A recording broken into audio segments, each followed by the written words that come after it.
yung umutang sa'yo, umalis na. Oo, pero ikaw daw ang mama.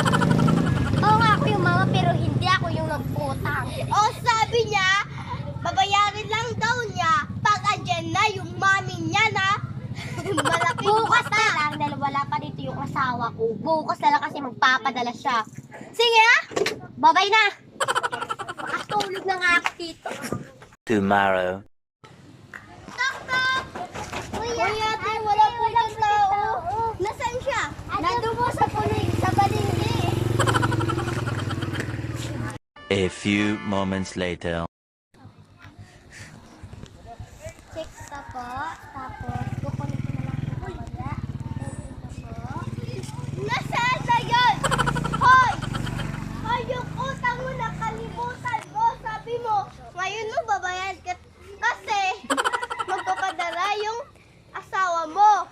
Eh, babayarin ko naman, namamalengke muna ako para pagbayad ko naman.